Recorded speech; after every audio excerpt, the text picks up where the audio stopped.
F'ġimgħa li fiha ġew żvelati iżjed fatti dwar in-nuqqasijiet fiskali ta' Jason Azzopardi li ma kienx ħallas it-taxxa għal 3 snin konsekuttivi, komplew jikbru l-kontradizzjonijiet min-naħa tad-deputat stess u anki il-Partit Nazzjonalista li tiegħu hu l-kelliem għax-xogħol. Il-ġimgħa One News żvela li Jason Azzopardi spiċċa ddikjara dak li ma kienx iddikjara qabel. Fil-fatt nhar il-ħadd li għadda, il-gazzetta Kulħadd One News żvelaw kif fl-unika dikjarazzjoni tat-taxxa li kien daħħal fl-aħħar 4 snin għanqal dubji kbar. Dan wara li Jason Azzopardi qal li ma qala xejn mill-professjoni legali anke jekk hu magħruf kemm hu avukat imqabbad. Wara li żvelajna dan il-fatt, Jason Azzopardi mar jiġri ibiddel din id-dikjarazzjoni u issa iddikjara li qala xi ħaġa mill-professjoni legali tiegħu. B'hekk huwa ammetta li qabel għall-2019 ma ddikjarax sew dak li fil-fatt qala.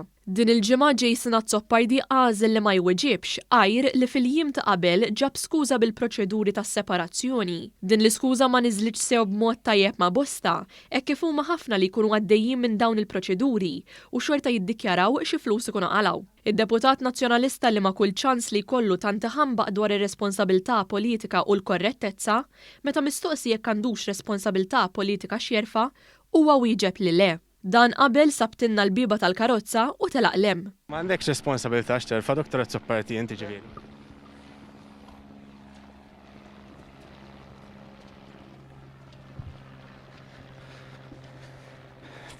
Hemm riga differenti li tapplika għalik, Dr. Azzopardi.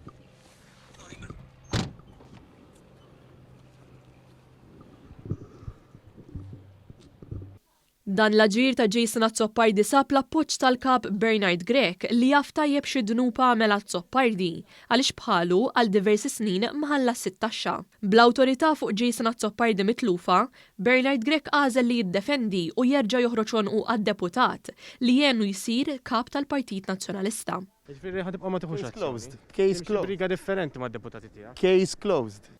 Fil-Partit Nazzjonalista din id-dikjarazzjoni tal-kap komplet tesponi iżjed il-firdiet u l-fazzjonijiet differenti li jitkellmu b'messaġġi opposti. L-ex kap Adrian Delia fakkar lil kap preżenti li n-nies xorta se jiġġudikaw u li Jason Azzopardi għandu obbligu li jwieġeb. Case closed, ma nistax nifhem f'liema rigward jekk hux affini ta' dak li ħajamel il-Partit jew ta' dak li ħajjuġġudikaw in-nies.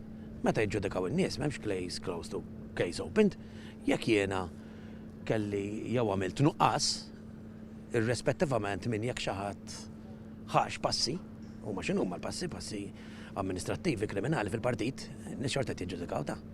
Ġifieri jinġa' moħħi ċara u l-ispjega mhix. Min-naħa l-oħra, deputat li hu ħobża u sikkina ma' Jason Azzopardi spiċċa jaqbes għad-deputat li nqabad ma ddikjara x'jaqla għall-fini taħlas ta' taxxa. Ivvinta din l-istorja fuq kollega tagħna. Ivvintata l-istorja. Sitwazzjoni personali li Ivvintata. Lil Carol Aquilina, ieħor tal-fazzjoni ta' Simon Busuttil, Delia wieġbu wkoll u fakru kif l-istorja tas-saga tat-taxxa ta' Jason Azzopardi mivvintata xejn, għaliex kien Azzopardi nnifsu li ammetta li ma kienx ħallas it-taxxa. Mhux qed nifhem li hija storja vvintata għax minn dak li qrajt saħansitra ta' spjega id-deputat Azzopardi nnifsu, ġifier ma naħsibx li hija storja vvintata, però naħseb l-iktar persuna li għandu jwieġeb u għandu obbligu li jwieġeb jekk hux minnu jew le u jinfimt li veru ma daħħalhom xi Jason Azzopardi nnifsu.